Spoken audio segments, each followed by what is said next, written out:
Assalamualaikum warahmatullahi wabarakatuh. Perkenalkan, saya Rizky Putra Pratama dari kelompok 10. Saya dan teman-teman ingin mempresentasikan analisis kasus viral yaitu tumbler tuku hilang di KRL. Yaitu sebagai berikut. Di sini saya akan menjelaskan tentang latar belakang.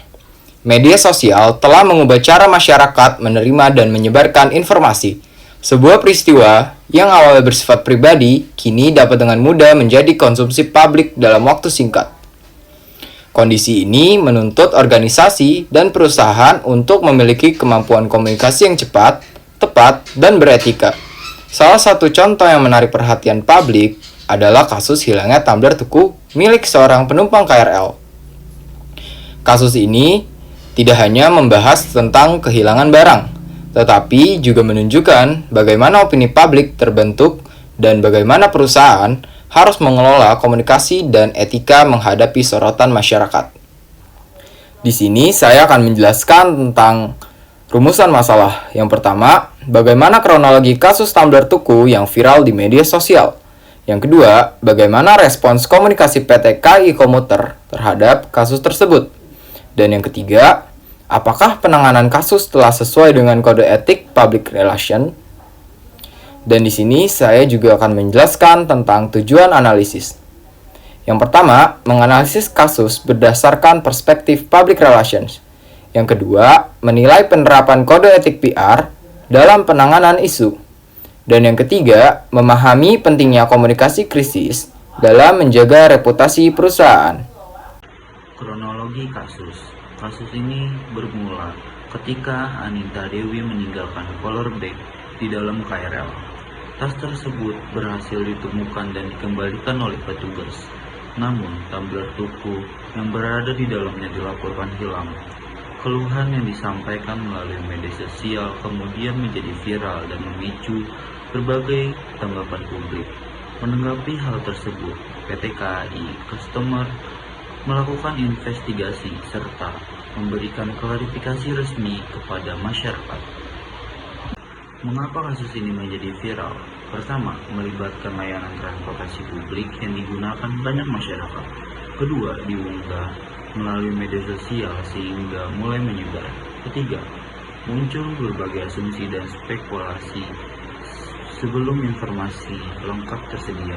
Keempat, menyangkut rasa aman dan kepercayaan pelanggan terhadap layanan publik. Kasus ini menunjukkan bahwa viralitas sering kali tidak hanya dipicu oleh fakta, tetapi juga oleh persepsi masyarakat. Landasan fungsi teori public relation adalah fungsi manajemen bertujuan untuk membangun dan mempertahankan hubungan baik antara organisasi dan publik yang melalui komunikasi yang efektif. Yang kode etik 1. Kejujuran. Kedua, keterbukaan, tanggung jawab, profesionalisme. Komunikasi krisis upaya penyampaian informasi yang cepat, akurat, dan transparan untuk menjaga kepercayaan publik saat krisis. Respon PT KAI dalam menangani kasus ini, PT KAI melakukan investigasi internal menelusuri fakta, kejadian, serta memberikan klarifikasi resmi kepada masyarakat. Perusahaan juga meluruskan informasi mengenai dugaan pemecatan petugas yang ternyata tidak sesuai fakta. Langkah tersebut menunjukkan upaya perusahaan untuk menjaga kepercayaan publik melalui komunikasi yang terbuka dan bertanggung jawab.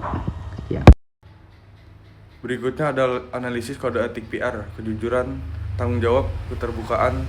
Pertama ada profesionalisme. Perusahaan berupaya menyampaikan informasi berdasarkan hasil investigasi dan fakta yang tersedia. Terus kemudian ada perusahaan merespon keluhan pelanggan serta menjelaskan perkembangan kasus kepada masyarakat.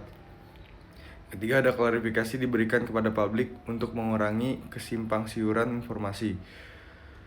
Yang terakhir ada penanganan dilakukan melalui prosedur resmi tanpa mengambil kesimpulan secara terburu-buru. Berikut ada temuan analisis.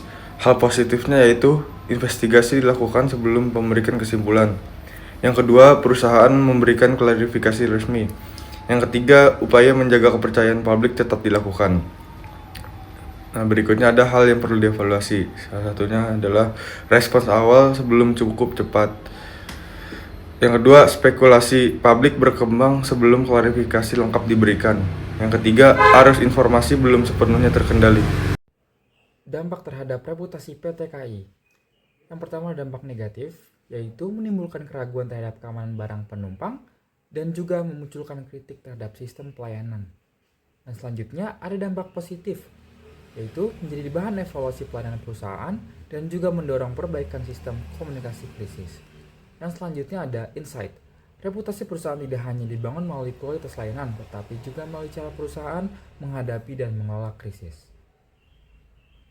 Dan yang terakhir adalah kesimpulan dari kasus Tumbler Tuku menunjukkan bahwa sebuah peristiwa sederhana dapat berkembang menjadi krisis komunikasi ketika mendapat perhatian luas di media sosial.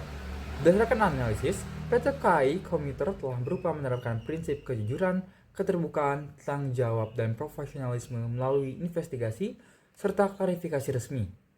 Meskipun tidak ditemukan pelanggaran berat terhadap kode etik public relations, perusahaan tetap perlu meningkatkan kecepatan respons agar spekulasi tidak berkembang lebih luas di masyarakat.